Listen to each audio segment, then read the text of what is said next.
स्वागत है दोस्तों आप सभी का सूजस बुलेटिन में। तो दोस्तों आज हम 2 नवंबर की सूजस पढ़ेंगे और वही पॉइंट पढ़ेंगे जो परीक्षा की दृष्टि से महत्वपूर्ण है। तो दोस्तों आपसे एक रिक्वेस्ट की जाती है कि वीडियो 5 से 6 मिनट का होता है, आप वीडियो को पूरा ज़रूर देखें। अगर आप हमारे चैनल पर नए हो तो चैनल को ज़रूर सब्सक्राइब करें।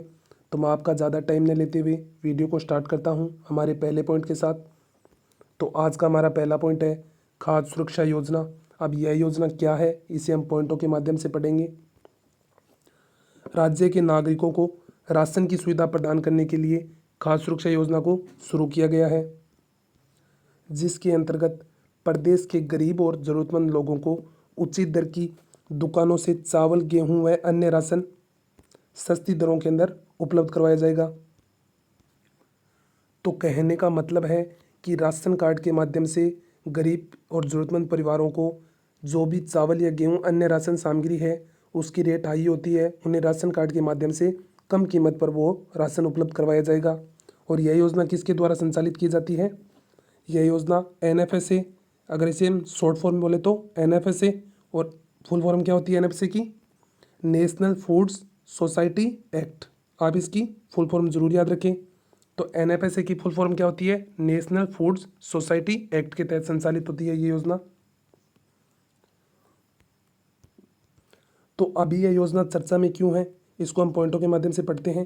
केंद्र सरकार के द्वारा राष्ट्रीय खाद्य सुरक्षा योजना को प्रदेश में NFSA, और इसकी फुल फॉर्म आपको बता दी गई है क्या है?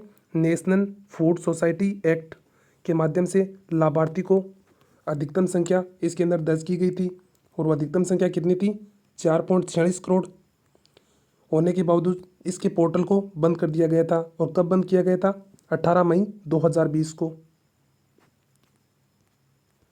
तो अभी हाल ही के बजट में 22-23 के अंदर इसे पुनः स्टार्ट किया गया है और कहा गया है कि 10 लाख परिवारों को राष्ट्रीय खाद्य सुरक्षा सूची में जोड़ा जाएगा, इसलिए चर्चा में है। और इसे बंद कब किया गया था? 18 मई 2020 को, और स्टार्ट नई बजट घोषणा के अंदर किया गया है 10 लाख अतिरिक्त परिवारों को जोड़ने के लिए। और इस योजना का मुख्य उद्देश्य देखें तो पात्र लोगों को राशन बेहद कम कीमत के माध्यम से उपलब्ध करवाया जाएगा। तो एक बार फिर से देख लेते हैं। बड़ी आसान सी योजना है खाद्य सुरक्षा योजना, जो राशन कार्ड के माध्यम से गरीब और ज़रूरतमंद परिवारों को राशन उपलब्ध करवाया जाएगा कम कीमत पर। और ये किसके द्वारा संचालित की जाती है? नेशन फूड सोसाइटी एक्ट, जिसे हम NFSA भी कहते हैं। और ये इसे बंद कब किया गया था? 18 मई 2020 को। और इसे पुनः कब स्टार्ट किया गया है? बजट 2022-23 की घोषणा के बाद 2022 में इन्हें पुनः स्टार्ट किया गया है। और इसमें कितने लाख परिवारों को जोड़ा जाएगा? 10 लाख परिवारों को अंदर जोड़ा जाएगा। हमारा दूसरा पॉइंट है, ये बांसवाड़ा के मानगढ़ धाम से है। इसे हम पॉइंटों के माध्यम से पढ़ेंगे, कुछ मानगढ़ धाम की कहानी पढ़ेंगे। और बांसवाड़ा में नरेंद्र मोदी आए थे, उन्होंने मानगढ़ धाम को राष्ट्रीय स्मारक घोषित किया है। अब इसे हम पॉइंटों के माध्यम से पढ़ते हैं। मानगढ़ राजस्थान में बांसवाड़ा जिले का एक पहाड़ी क्षेत्र है। तो मानगढ़ कहाँ पे पड़ता है? बांसवाड़ा के अंदर। और यह मध्य प्रदेश और गुजरात की सीमा भी लगती है। तो मानगढ़ के साथ कहाँ की? मध्य प्रदेश और गुजरात की सीमा भी लगती है। तो आप सबको पता है राजस्थान के साथ अंतर्राज्यीय सीमा सबसे ज़्यादा किसकी लगती है? मध्य प्रदेश की। कितनी? 1600 किलोमीटर। वहीं गुजरात की बात करें तो 1022। और यह सारा क्षेत्र आदिवासी बहुल है। और इसमें मुख्यतः कौन सी जाति पाई जाती है? या मुख्यतः भील देखने को मिलती है। तो मानगढ़ कहाँ है? मानगढ़ बांसवाड़ा के अंदर एक पहाड़ी क्षेत्र है, और यहाँ मुख्यतः कौन सी जाति निवास करती है? भील जाति। और राजस्थान की मध्य प्रदेश और गुजरात के साथ इस क्षेत्र की सीमा भी लगती है। 2002 के अंदर राजस्थान सरकार ने 3 करोड़ रुपए की लागत से शहीद स्मारक की घोषणा की थी, और इसका निर्माण गुजरात तथा राजस्थान की सीमा पर करवाया गया। तो शहीद स्मारक कहाँ पे है? मानगढ़ बांसवाड़ा के अंदर। और इसका निर्माण कहाँ पे करवाया गया है? गुजरात और राजस्थान की सीमा पर। और कब निर्माण करवाया गया है? 2002 के अंदर। और एक दुखद घटना है मानगढ़ धाम की, वो हम पढ़ते हैं 17 नवंबर 1913। ये डेट आप ज़रूर याद रखना। 17 नवंबर 1913 मार्गशीर्ष पूर्णिमा को मानगढ़ की पहाड़ी पर कर्नल सटन के आदेश से गोलीबारी हो गई थी, और जिसके कारण हजारों लोगों की मारे गए थे और इनकी संख्या कितनी थी? 1500 से भी अधिक बताई जाती है। तो इस मानगढ़ हत्याकांड को राजस्थान का जलियांवाला बाग हत्याकांड भी कहा जाता है। और ये कब हुआ था? 17 नवंबर 1913 को मार्गशीर्ष पूर्णिमा के दिन। और किसके आदेश से गोलीबारी की गई? कर्नल सटन के आदेश से। और यहाँ पर 1500 से भी अधिक लोग मारे गए थे। तो हमारा नेक्स्ट पॉइंट है, प्रधानमंत्री नरेंद्र मोदी ने 1 नवंबर को गोविंद गुरु को श्रद्धांजलि भी दी थी। तो हाल ही में प्रधानमंत्री ने कहाँ का दौरा किया है? मानगढ़ धाम, बांसवाड़ा का भी। वहीं हम गोविंद गुरु के बारे में पढ़ते हैं। तो गोविंद गुरु का जन्म 20 दिसंबर 1858 को डूंगरपुर के बांसिया या बेड़िया गांव में हुआ था। तो गोविंद गुरु का जन्म कब हुआ था? 20 दिसंबर 1858 को डूंगरपुर जिले के बेड़िया गांव में हुआ था। और 1883 के अंदर इन्होंने समसभा की स्थापना की थी। तो समसभा की स्थापना अक्सर परीक्षा के अंदर पूछा जाता है, कब की थी? 1883 के अंदर। और किसने की थी? गोविंद गुरु ने। और वहीं गोविंद गुरु के नेतृत्व में एक बड़ा सामाजिक और आध्यात्मिक आंदोलन स्टार्ट किया गया। उसका नाम क्या रखा गया? भगत आंदोलन। और अंतिम पॉइंट है, प्रधानमंत्री नरेंद्र मोदी ने राजस्थान के मानगढ़ धाम को राष्ट्रीय स्मारक घोषित कर दिया गया है। तो ये कुछ छोटे छोटे पॉइंट थे जो मानगढ़ और गोविंद गुरु से रिलेटेड थे। तो एक बार फिर से पढ़ लेते हैं। तो मानगढ़ कहाँ है? मानगढ़ राजस्थान के बांसवाड़ा जिले के अंदर है। और यहाँ आदिवासी जनजाति भील सबसे ज़्यादा देखने को मिलती है। और 2002 के अंदर राजस्थान सरकार के द्वारा मानगढ़ में शहीद स्मारक का उद्घाटन किया गया, राजस्थान और गुजरात की सीमा पर। वहीं मानगढ़ हत्याकांड देखें तो कब हुआ था? 17 नवंबर 1913 के अंदर कर्नल सटन के आदेश पर गोलीबारी की गई थी, जिसमें मानगढ़ में 1500 से भी अधिक सैनिक घायल मारे गए थे।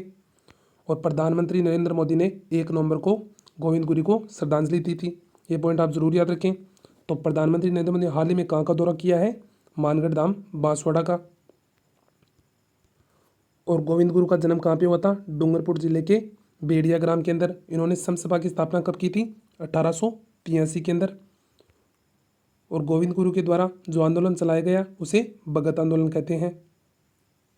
और प्रधानमंत्री नरेंद्र मोदी ने राजस्थान के मानगढ़ धाम को राष्ट्रीय स्मारक घोषित किया गया है।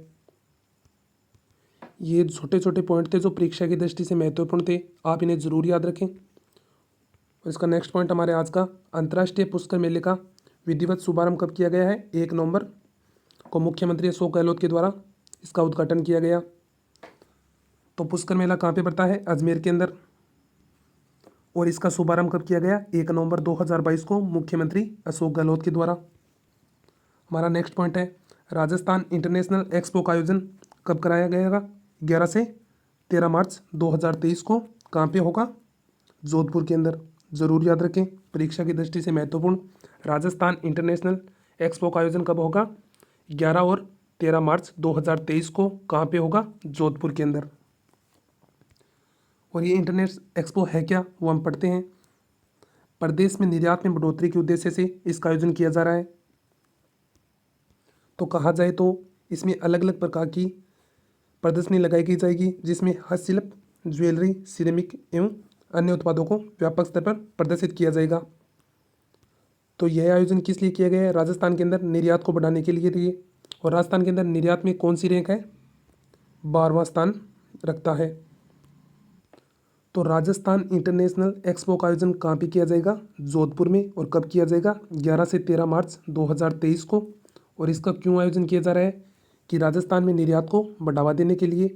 और राजस्थान निर्यात में कौन सी रैंक है? 12वीं रैंक है। आप इन छोटे छोटे पॉइंटों को जरूर याद रखें। मैं आपको फिर से छोटे छोटे पॉइंट है जो रिवाइज करवा देता हूँ। खाद्य सुरक्षा योजना, राशन कार्ड के माध्यम से गरीब तथा जरूरतमंद परिवारों को सस्ती दरों के अंदर राशन उपलब्ध करवाया जाएगा। और ये किसके द्वारा संचालित की जा रही है? नेशनल फूड सोसाइटी एक्ट के द्वारा संचालित की जा रही है। अब इसे हाल ही में पुनः स्टार्ट किया गया है। और कितने लाख परिवारों को जोड़े गए? 10 लाख परिवारों को। और बांसवाड़ा के मानगढ़ धाम, तो मानगढ़ कहाँ पे है? बांसवाड़ा के अंदर एक पहाड़ी क्षेत्र है। यह राजस्थान के मध्य प्रदेश और गुजरात के साथ सीमा भी लगाता है। और आप सबको पता है ये आदिवासी बहुल क्षेत्र है, यहाँ भील सबसे ज़्यादा देखने को मिलते हैं। और राजस्थान सरकार ने 2002 में मानगढ़ में ही शहीद स्मारक का उद्घाटन किया था, जो गुजरात और राजस्थान की सीमा पर है। और मानगढ़ हत्याकांड कब हुआ था? 17 नवंबर 1913 को, जिसे राजस्थान का जलियांवाला बाग हत्याकांड भी कहते हैं। और यहाँ मारे जाने वालों की संख्या पूछे तो कितनी ही थी? 1500। वहीं हमने 2 से 3 पॉइंट गोविंद गुरु से लिए थे। तो गोविंद गुरु कहाँ के थे? डूंगरपुर के बांसिया के अंदर इनका जन्म हुआ था और 1883 में इन्हें समसभा की स्थापना की थी। ये समसभा की स्थापना आप जरूर याद रखें। और उन्होंने जो आंदोलन चलाया था वह भगत आंदोलन कहा गया। और प्रधानमंत्री नरेंद्र मोदी ने मानगढ़ धाम को राष्ट्रीय स्मारक घोषित किया गया है। हमारा नेक्स्ट पॉइंट था अंतर्राष्ट्रीय पुष्कर मेले का आयोजन किया गया है। ये कब स्टार्ट किया गया? 1 नवंबर 2022 को मुख्यमंत्री अशोक गहलोत के द्वारा इसका उद्घाटन किया गया। और हमारा अंतिम पॉइंट था राजस्थान इंटरनेशनल एक्सपो का आयोजन कहाँ पे किया जाएगा? जोधपुर के अंदर किया जाएगा। उसका मुख्य उद्देश्य क्या है कि राजस्थान के अंदर निर्यात को बढ़ावा देने के लिए। और राजस्थान निर्यात में कौन सी रैंक रखता है? 12वीं रैंक। ये जो आज की सूचना थी आपको पॉइंटों के माध्यम से याद करवा दी गई है। और आपसे एक ही रिक्वेस्ट की जाती है, अगर आपको वीडियो अच्छा लगा है तो आप वीडियो को ज़रूर लाइक कीजिए। धन्यवाद दोस्तों, मिलते हैं नेक्स्ट वीडियो में।